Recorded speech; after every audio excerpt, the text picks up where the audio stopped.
We had the yacht behind us, and on a certain moment we didn't see them anymore. And we found a life raft with 15 people inside, and one little baby. I got nightmares in my head, I fear thoughts build up until I can't feel.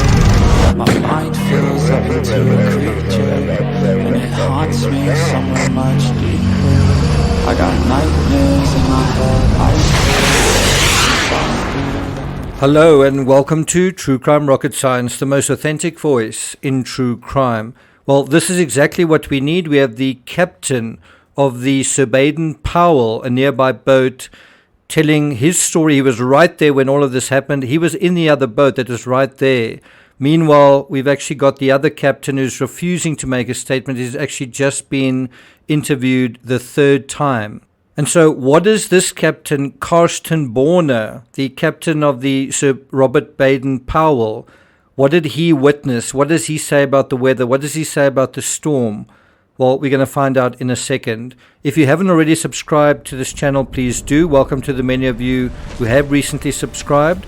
Bear in mind, I covered the Titan submersible disaster in a lot of detail, and we're going to attempt to do something similar here. So fasten your seatbelts. If you're finding this analysis worthwhile, please like, share, leave a comment. You can also hit the thanks button, and let's get started.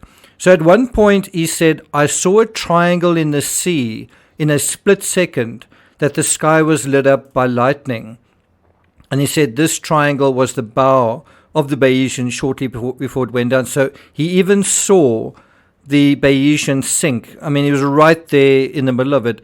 And this isn't a Coast Guard vessel. This is the captain of another boat right there, and a boat that was fine in this situation. So in an interview that he did with People magazine, the captain of the Sir Robert Baden-Powell, a nearby boat, witnessed the August 19 sinking of the luxury yacht. And that is according to the wife of British tech billionaire Mike Lynch. She didn't want to actually leave the scene until her husband and daughter were found. And one's got to wonder, did the crew feel the same way?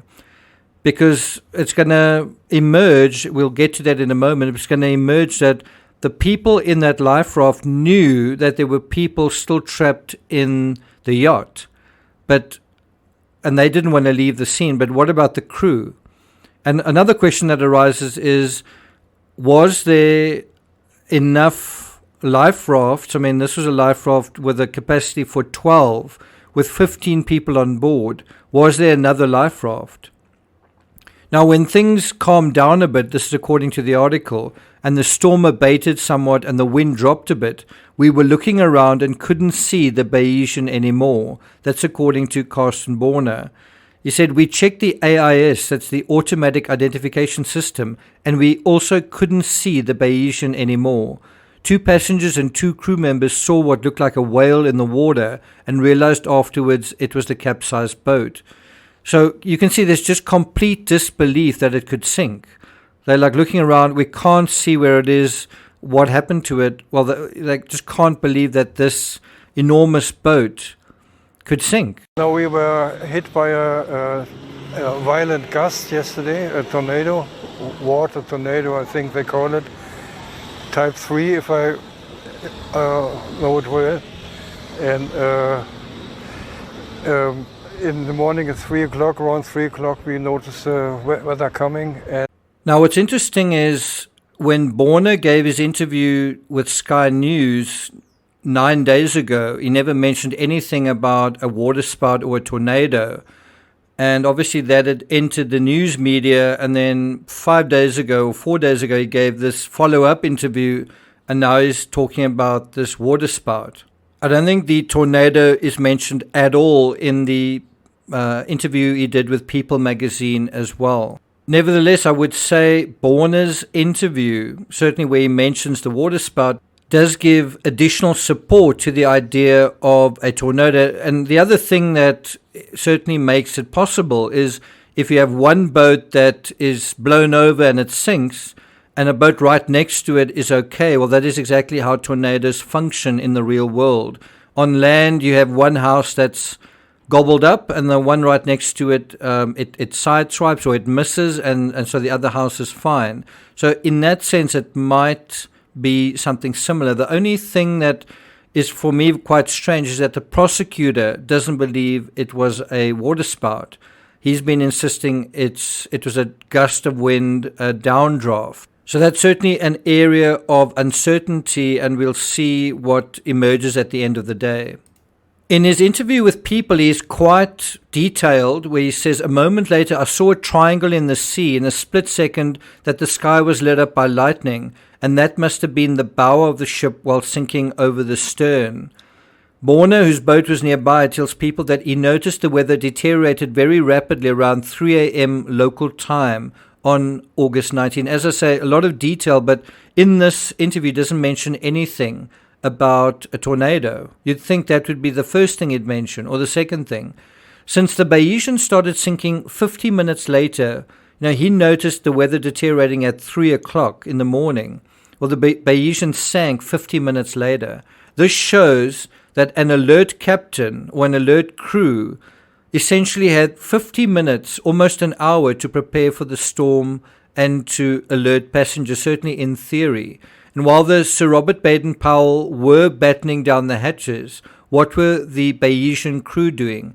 And what we're really talking about here isn't a scenario where the one craft was unlucky and was hit by a storm, and it's really, did the crew have the foresight to do something like close the windows and to make any kind of preparations? Because even if the Bayesian was the victim of a black swan type event, well, there were things to mitigate that, like close the windows, anticipate the storm, alert the passengers. So even if there was a tornado, well, there was still a way of dealing with it. What Borner does say is that the weather turned very quickly and reached us even more quickly. He says that Bayesian was there at the time. It was anchored like us. We kept an eye on it. And then this is really important. This is what he did given the situation, and they were right next to the Bayesian. Well, what did the captain of the Bayesian do? He said, "We had turned the engine on to maintain our position in case the anchor didn't hold, and we were carefully watching it to keep at a distance from it as well," meaning, I think, keeping a distance from the other boat. He said, "We were the only two ships out in the bay." I'm not sure if he means keeping a distance from the storm or keeping a distance from the Bayesian, but what he's basically saying is they were vigilant. He was saying we were carefully watching. We turned the engine on. We were trying to maintain our position.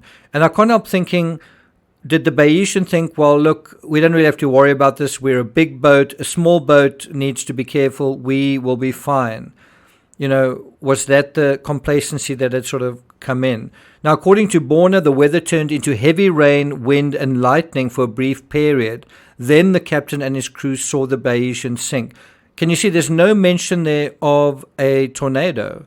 Heavy rain, yes. Wind, yes. Gusts, yes. Lightning, yes. Brief period, yes. But nothing about a tornado, which is why I think it does make sense that the prosecutor thinks it was a strong downdraft. So I would want to question this captain and say, did you see the water spout with your own eyes? If so, why didn't you mention it during this interview? Are you sure? Did any of your crew see it? And just kind of get corroboration of that. I suppose it's also possible in the dark, would one necessarily see something like that coming out of the sky? Then Borner says that he and a passenger saw a red flare and then a white one. Bear in mind, there is some light going on. There is lightning in the sky every now and then. There are flares going off. Well, that would illuminate kind of what is going on, but to some extent after the fact, especially the flares. He said it prompted Borner and his first mate to board a tender, and they headed in the direction where the Bayesian had been.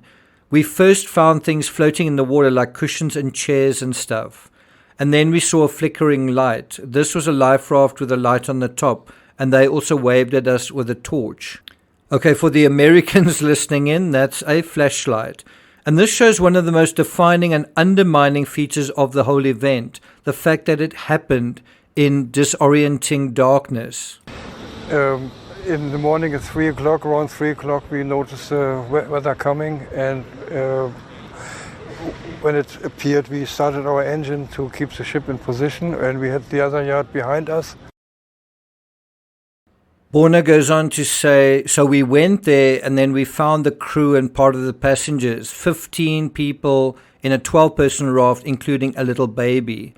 Borna is so on top of things, he's actually able to leave his own ship and head out to rescue the survivors of the Bayesian during the storm. What's the main difference? Well, you kind of get the feeling that he saw the storm coming. He was awake, saw the storm coming with an hour to spare, and they did certain things. They got the engine running, they turned the boat, everyone was alert and sort of prepared. The survivors also told Borna there were still people inside the capsized yacht, which led the tender to be sent out again. The tender's a kind of small boat. They looked around at sea and obviously didn't see anything, Borna says. The survivors were aware of the fate of their fellow passengers. What about the crew? The article concludes noting the exact cause of the yacht sinking remains unknown, and there are several theories about what contributed to the disaster. Meanwhile, the yacht's captain, James Cutfield of New Zealand, has been interrogated for a third time by prosecutors.